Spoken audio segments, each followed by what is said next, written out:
Good evening, lovers of history and the world's strange turning points. Tonight we're following a small object that looks harmless, a free sticker. In Poland in the 1980s, that kind of harmless thing could still start a citywide protest. It's the Polish People's Republic, late Cold War. After solidarity shook the country, the government answered with martial law in December 1981. Tanks left tracks in the snow, curfews emptied streets, and fear stayed behind even when the curfews eased. In the years that followed, the state tried to put daily life back into its old shape. Work, queues, silence, repeat. Picture a winter night in Wrocław. Coal smoke in the air, wet stairs in a concrete apartment block, and a kettle hissing in a kitchen where the radio is turned up to cover a risky joke. People live with shortages and paperwork. They queue for meat, for shoes, for spare parts. They also queue for permission to travel, to publish, to complain. On walls, fresh beige paint covers wrong graffiti, leaving awkward patches that don't match the grime around them. The state wants calm streets and predictable faces. It wants banners on holidays, loyal speeches on TV, and silence when the shelves are empty. That's the tension in the room. Everyone knows the official story is cleaner than real life, but saying so out loud can cost you work, your studies, or your freedom. A student cuts orange stickers at a table that smells of glue and cigarette smoke. He thinks, I'm not trying to be a hero. I just want to stop feeling trapped. Across town, a militia officer reads a report and thinks, if this spreads, I look weak. If I crack down, I may look ridiculous. Both fears are real in a system that punishes failure more than it punishes cruelty. And this is why a sticker matters. In a tightly controlled society, even a joke can become a test of power. The first sticker will be pressed onto metal, then someone will laugh, then someone will get angry, and momentum will do the rest. Because once people learn they can mock the system in public, they start asking what else they can do in public. And the next step is already waiting. Wrocław is a river city with bridges, tram lines, and a history that changed borders more than once. In the 1980s, it's also a city under watch. On a damp morning, you smell wet brick and diesel. Trams squeal at turns, and people keep their shoulders slightly hunched, as if the air itself is listening. Daily life runs on two systems at once. Officially, there are plans, quotas, and slogans about progress. Unofficially, there are favors, quiet deals, and the knowledge that available goods appear for the right person at the right time. Ration cards sit folded in wallets, soft from use. A butcher may have nothing on display. Then suddenly something turns up for a friend of a friend. Everyone learns the rules without ever seeing them written down. The police are called the militia. Some wear uniforms, others don't. People learn to recognize a stare that lasts too long. In stairwells, conversations drop in volume when footsteps approach. On walls, those beige censorship patches keep showing up, fresh paint over forbidden writing, like the state trying to erase proof that anyone ever complained. In university buildings, fluorescent lights buzz over notice boards that carry safe announcements. Lecture changes, lost gloves, club meetings that never mention politics. A young organizer stands by one of those boards and feels his mouth go dry. In his pocket are orange stickers and a few hand-printed invitations to a happening, a public prank meant to confuse the authorities. He thinks, if we push too far, they'll crush us. But if we never push, we'll rot in place. Nearby, a dean with a party pin watches students gather and thinks, if I report everything, I'll be hated. If I report nothing, I'll be punished. And across town, an ordinary militia patrolman worries about his own life. I need this job to feed my family, but I'm tired of policing people's thoughts. Outside, a woman waits for a tram, rubbing her hands against the cold. She sees two men in plain coats watching the entrance. She wants to look away, but she also wants to know, are people finally doing something again? That mix, fear and curiosity, is the fuel. And in Wrocław, fuel doesn't stay in one place for long. The stickers are about to move from pockets to public surfaces. Authoritarian power cares about appearances, not only clean streets, but clean meanings. A wall should say what the state approves, and nothing else. In Wrocław, when someone writes a protest slogan on a building, city workers arrive with buckets and rollers. You hear the scrape of ladders on pavement and the slap of bristles against brick. Fresh beige paint goes on in a hurry. Up close, you can smell the sharp, sweet stink of paint over old soot. The patch never matches the wall around it. It looks like a bandage, and it tells everyone. Something was here, and someone wanted it gone. That's the opening the orange alternative notices. They don't need a printing press to use it. The state provides the blank canvas for free. And the beauty of it, if you can call it that, is that bureaucracy keeps repeating the mistake. Cover the message, and you create a new target. In a cramped student room, a small heater clicks on and off. A young artist sketches on cheap paper, listening for footsteps in the corridor. He thinks, if we argue with them, they arrest us. If we make them look silly, they still might arrest us, but the arrest becomes the joke. His friend, more serious, watches the sketch grow into a dwarf with a pointy hat and thinks, are we wasting time while people can't afford food? Both thoughts are true. Poland's economy is strained. Factories miss targets, prices rise, and ordinary families live from paycheck to paycheck with little certainty. That's why the state is nervous. People are already angry. The regime can tolerate quiet anger better than public laughter, because laughter spreads faster and is harder to punish without looking absurd. A militia clerk types a report under a desk lamp and feels irritation rising. He thinks, I signed up to stop criminals, not to chase drawings. A local party official reads the same report and feels a colder fear. If my district looks out of control, my career is finished. So he orders more paint, more cover-ups, more cleaning, more of the very patches the orange alternative wants. By the time the workers finish, the wall is quiet again. But it's a quiet that invites a response. And the response, soon, will be small, orange, and impossible to ignore. One night in the early 1980s, Wrocław is calm in the way cities are calm when people have learned not to gather. Streetlights reflect on wet cobblestones. A bicycle chain clicks softly. Two students stop beside a freshly painted censorship patch. Beige, too clean, like a scar on an old wall. A brush comes out. Paint opens with a small pop, and the smell hits the cold air.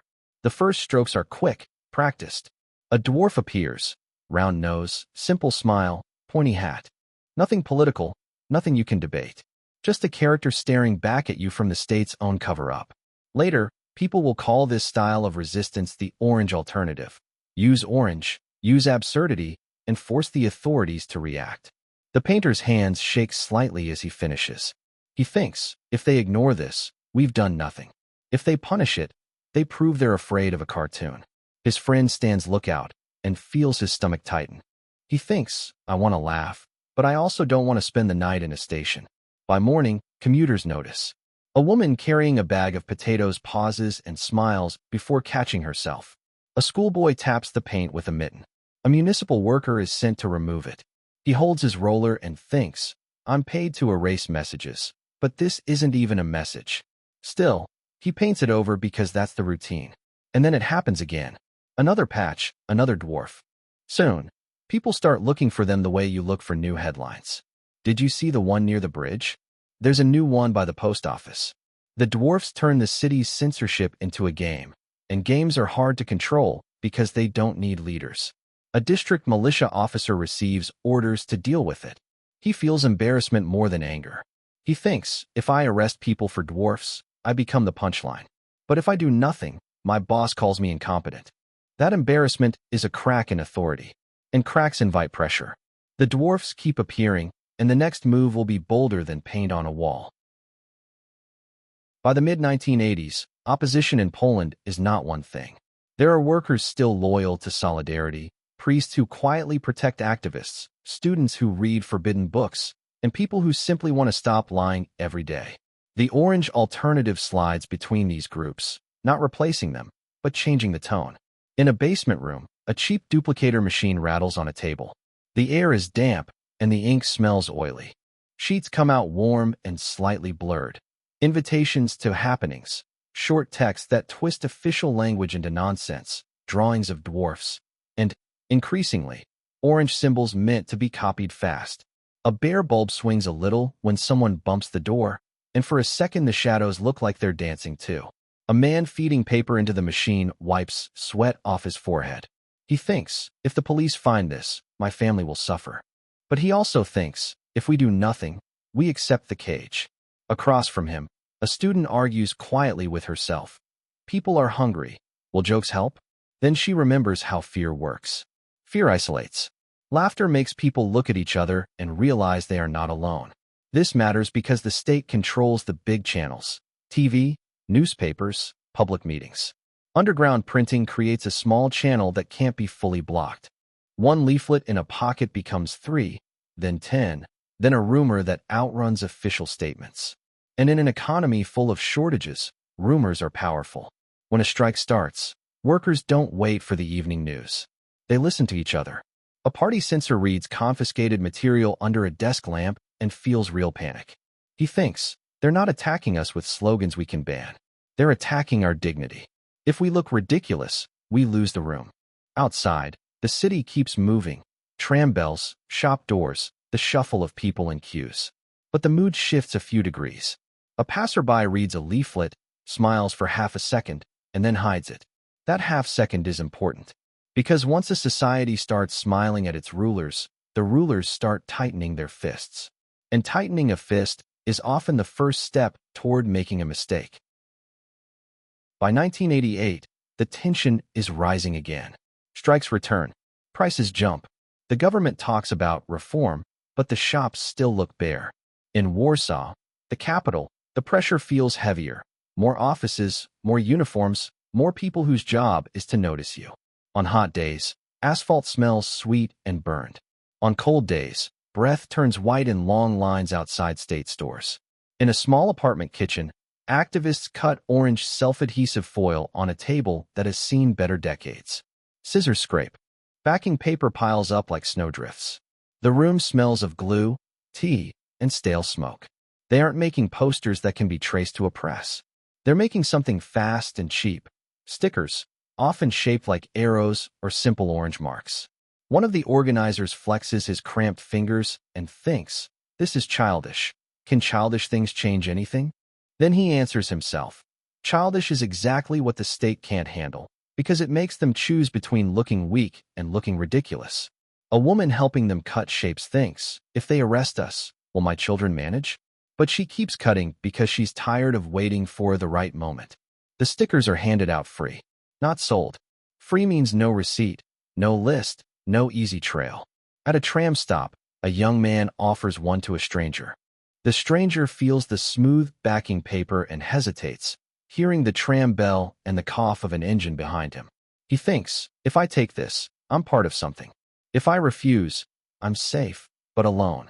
He takes it and slips it into his glove. A police captain gets a memo about unauthorized adhesive materials.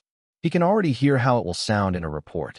He thinks, I command grown men, and now I'm supposed to fight stickers. But if I don't, my superiors will say I lost control of the street. That's the trap the orange alternative sets. Make the authorities respond to something small, and let their response expose the fear underneath. And soon, the first orange arrows will appear in public. Once they do, people will start watching not just the walls, but the police. The first stickers don't arrive with a march. They arrive quietly, one by one, like small scratches on the official picture. An orange arrow appears on a tram window, half hidden by condensation. Another sits on a street sign at a busy crossing. One is pressed onto a notice board beside an announcement about socialist achievements. You hear the quick peel of backing paper, then a soft slap as adhesive meets metal. People who place them keep their faces calm, but their hearts don't. A factory worker pauses under a billboard praising discipline. He looks left and right, then presses an arrow just below the slogan. His fingers are cold, and the glue grabs instantly. He thinks, I'm not brave. I'm just tired of being treated like a child. A nearby shop manager sees it and thinks, if the police question me, I'm in trouble even though I did nothing. Fear spreads sideways like that. The authorities respond with the tools they know: remove, repaint, report. Crews scrape stickers off poles, but adhesive leaves a smear that catches dust. Sometimes they paint over the marks, creating new clean patches that stand out. The state is, without meaning to, doing the same thing it did with graffiti, making visible signs of what it's trying to erase. In an office, a censor taps his pen and debates what to call it. He thinks, if I label this political, I give it importance. If I call it hooliganism, I admit we're chasing nonsense. Either choice makes him uncomfortable. By evening, the stickers have done more than decorate the city. They have started a conversation. Did you see them? Who is doing it? Is it a trap? Rumors travel through queues, stairwells, and workplaces faster than any official bulletin. A young activist hears the rumors and feels a twist of guilt. He thinks, what if someone else pays the price for our joke? Then he hears someone laughing on a tram and thinks, maybe the price of silence is worse. The arrows keep multiplying, and soon the militia will decide they must stop the spread before the spread becomes a crowd. Once the militia starts making arrests, the sticker becomes something bigger than a prank. It becomes proof that the state is scared. On a bright afternoon, a small group gathers near the city center. People pretend they are just passing through, but they linger. You can smell roasted nuts from a street cart and hear tram bells cutting through traffic. A young man presses a sticker onto a lamppost and turns away. A patrol car rolls up, doors thud open, and the smell of wet leather and engine heat fills the air. An officer grabs the young man by the sleeve, hard enough to control him, not hard enough to look like a beating. The young man's face stays flat, but inside he's shaking. He thinks, don't show fear. Fear is what they want. The officer feels his own conflict. He thinks, if I let him go, I'm weak. If I arrest him, I'm arresting a kid for paper. A woman nearby clutches her shopping bag and thinks, should I walk away? Or should I remember this and tell others? She chooses to remember. At the station, the corridor is too warm, lights buzzing overhead. Coats drip onto the floor. A desk sergeant flips through forms, searching for a rule that fits unauthorized sticker. He mutters about vandalism, about disturbing public order. The absurdity is heavy in the room, and everyone knows it.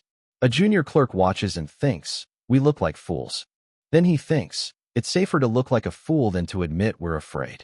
Outside, the story spreads fast. They arrested someone for a sticker.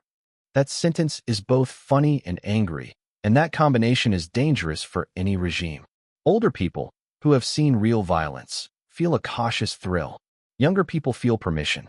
A local party official reads the arrest report and thinks, this looks bad no matter what. If we ignore it, we lose control. If we punish it, we look ridiculous. He feels the familiar pressure of the system. Always choose the option that protects your position, even if it harms the country. By nightfall, more stickers appear than before. People are not only watching now, they're answering. And the orange alternative is preparing the next step. An event that forces the militia to react in public, in front of everyone. The orange alternative calls their public actions happenings. That word is useful because it sounds harmless. A happening is not a demonstration, not a strike, not a riot. It's a thing that happens, and that leaves the authorities struggling to decide how to respond. Leaflets circulate hand to hand. Where something orange, bring a paper hat, show up at a certain street at a certain hour. The paper is thin, the print uneven, but the message is clear enough. In cafes, people whisper over weak coffee. In stairwells, someone passes a leaflet as if it were a spare key. On the day, the city looks normal until you notice the details. Orange scarves, small hats folded in pockets, people holding oranges like props. The air smells of exhaust and fresh bread from a nearby bakery. A few dozen people gather, then a few hundred. Many are not committed activists. They're curious. Curiosity is harder to arrest. A teacher stands near the edge of the crowd, hands in her coat pockets. She thinks, if I go home, I keep my job. If I stay, I might be questioned, and I'm tired of being questioned. A militia commander watches the gathering and thinks, crowds can flip. If this flips and I misjudge it, I'm finished. The crowd doesn't chant political demands. It claps, laughs, sings a children's song, then stops. That stop is tense, like a held breath. Someone offers an officer an orange sticker as if it's a party favor. For a second, the officer imagines taking it and walking away. Then he remembers his training and his fear of punishment. Orders are given. People are pushed toward vans. Hats fall onto the pavement. Yet the more the militia removes, the more bystanders step forward to take their place. The city is learning a new rule. Public space can be shared again. By late afternoon, the street is cleared. But the feeling remains in people's bodies, like heat after you leave a crowded room. And the next happening will be larger, because now the whole city has seen the militia lose patience with laughter. June 1st, 1988, Children's Day in Poland. Officially, it's about kids, balloons, and school celebrations. In Wrocław, it becomes a test of power. The orange alternatives, revolution of dwarfs. The city center fills early. Sunlight flashes on tram rails. Vendors sell sweets. You can smell pastry and cheap perfume. And then you see the hats, pointed dwarf caps, many of them orange, bobbing above the crowd.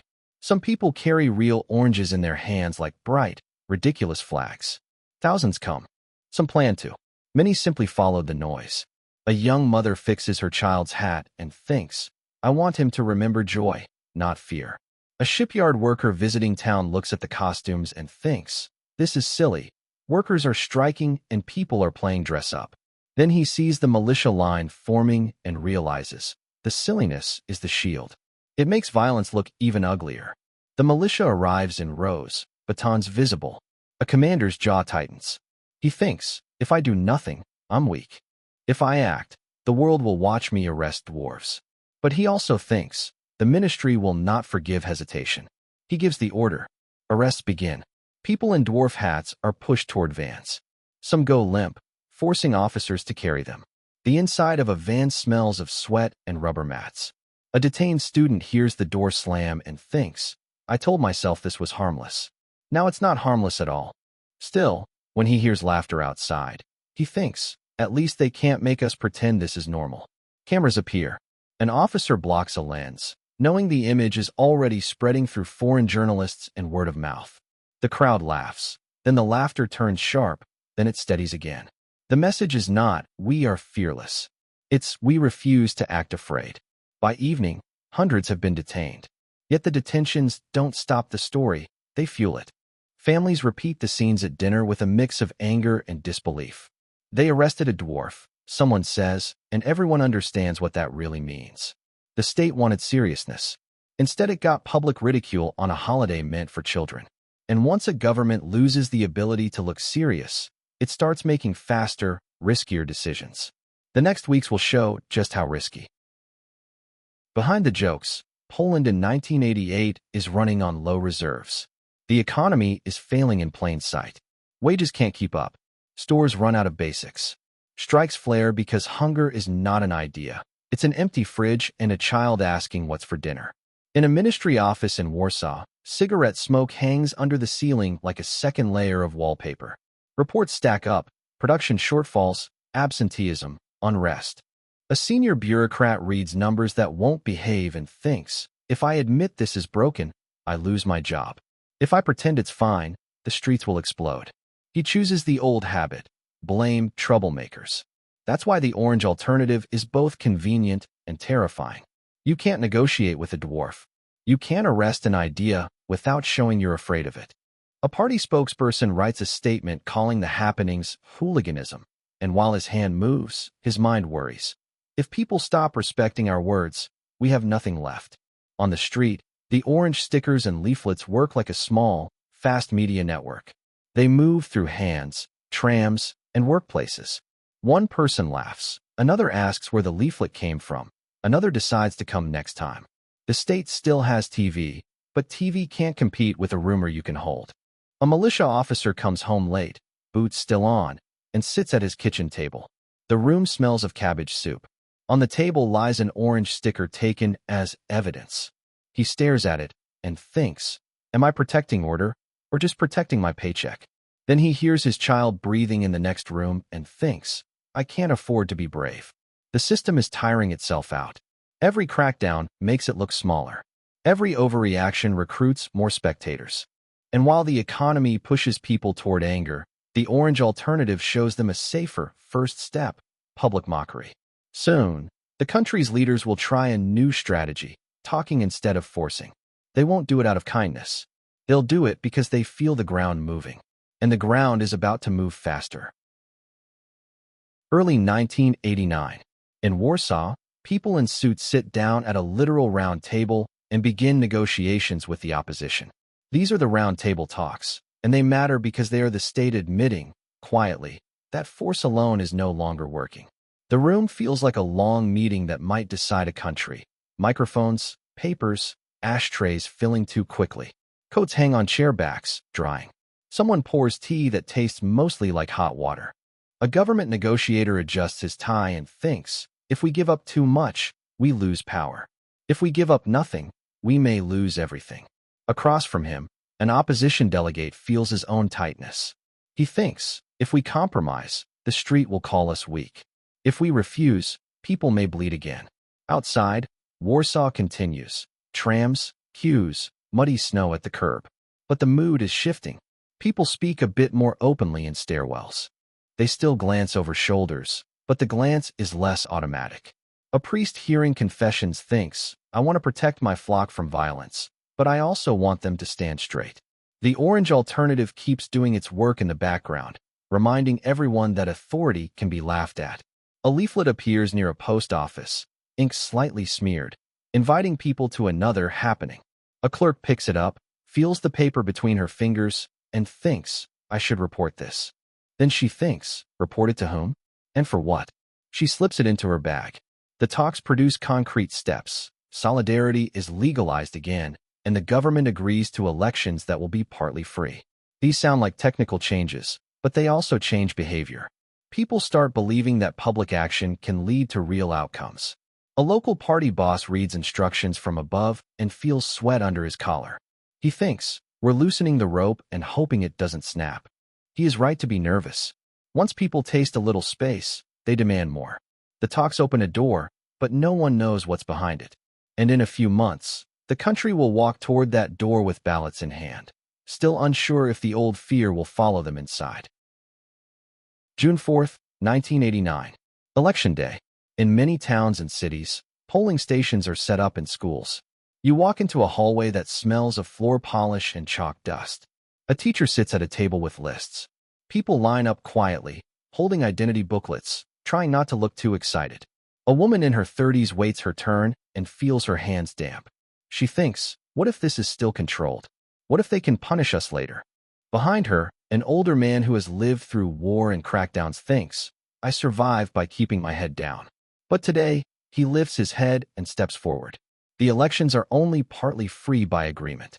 The government designed it to keep a strong grip. But voters use the space they are given, and the results shock the ruling party. Solidarity-backed candidates win overwhelmingly in the seats that are truly contested. In party offices, phones ring nonstop. A mid-level official stares at the numbers and thinks, we were supposed to be permanent. How can we lose like this? In Wrocław, people talk faster and louder than they have in years. Some celebrate in kitchens with cheap wine. Others stay cautious, remembering how quickly hope has been punished before. A former Orange Alternative organizer hears the results and feels both pride and worry. He thinks, we helped loosen fear, but now real power is changing hands. Will it turn ugly? The regime is not gone overnight. Files still exist. Old habits still exist. Some militia officers still patrol with the same hard faces. But the public mood has crossed a line. Once people believe they can vote out a system, they stop treating it as untouchable. Across Eastern Europe, leaders watch Poland and feel their own floors shift. If it can happen here, it can happen elsewhere. That thought travels faster than any sticker. And yet, endings are rarely clean. The story is moving into a new phase, where joy mixes with uncertainty. The next chapter isn't about how to defeat the old system. It's about what happens when the old system begins to collapse. The 1990s bring freedom, but also confusion. Markets replace queues, and that feels like relief. It also feels like a shock. Some people do well quickly. Others lose jobs and feel abandoned. The old system is gone, but the habits it trained into people, caution, distrust, the instinct to whisper, take longer to disappear. Wrocław changes fast. New signs appear. Cafes serve stronger coffee. Construction noise fills streets that once felt frozen. On a rainy afternoon, you smell wet stone and fresh asphalt. Tourists arrive and ask for the story in a neat package. In kiosks, you can now buy orange stickers that once had to be hidden in a glove. In 2001, the city places a small bronze dwarf on Swidnica Street. Papa Krasnal, a tribute to the orange alternative symbol. The bronze is cold to the touch, shiny where hands rub it for luck. Soon more dwarfs appear around the city, turning memory into a walking trail. A city marketing official watches visitors take photos and thinks, "This is perfect, friendly, unique, easy to sell." Then another thought follows. If we make it only cute, we erase what it meant.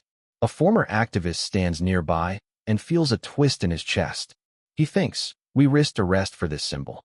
Now it's a souvenir." Is that victory? Or is it the city swallowing our past? A retired militia officer walks past the statue and pauses. He thinks, "I once chased people for drawings. Was I defending order or defending a lie?" The thought is uncomfortable, and he keeps walking. Still, the dwarfs do something important. They keep the story visible. Children search for them like a game. Parents tell simplified versions. "There were dwarfs, and the police got angry," they say, and the child laughs. Under the laughter is a real fact. The state once feared public jokes. Memory is never pure. It gets polished, marketed, and softened. But it also survives that way, carried forward by people who weren't there. And as Wrocław's modern lights reflect on the river, the question stays alive. When a society turns rebellion into decoration, does it keep the lesson or lose it? The answer depends on what happens the next time power demands silence. Today, a sticker on a pole feels ordinary. In many countries, it's just advertising, a band logo, a political slogan, something you peel off without thinking. But in 1980s Poland, a sticker could force the state to show its true face. Imagine Wrocław at night. Streetlights on wet pavement, the river moving under a bridge, the last tram rattling home. A man in his 60s stands near a wall where a dwarf statue points its hat toward the street. He once carried orange stickers in his pocket. He thinks, "We use jokes to breathe. Now the world has new pressures, new ways to control people, and new reasons to stay quiet." Part of him wonders if the old courage still exists. The orange alternative didn't topple communism by itself. Strikes, economic collapse, international pressure, and Solidarity's organization all mattered. But the orange alternative helped change the everyday mood. It taught people that fear could be challenged in public without starting with violence. It also taught the regime something it hated. That power looks weak when it attacks harmless things. A former official remembers the embarrassment of those days and thinks, "I wanted control because I feared chaos." But control brought its own chaos. A former activist thinks, "We won something big, but we also learned how quickly big wins become normal, and how easily people forget the small steps that made them possible." The free sticker mattered because it was easy to copy and easy to share. It lowered the cost of participation. You didn't need a speech or a union card to join. You just needed a thumb and a second of nerve. And that's the quiet lesson that still echoes. When systems demand silence, people often start by refusing in small ways, small enough to spread, small enough to be repeated, and awkward for authorities to punish. So the next time you see something tiny that seems to mean nothing, consider what it might mean in the right moment. Because history often begins with an object that fits in your pocket and a decision that fits in a heartbeat. And somewhere, even now, the next sticker is being peeled from its backing.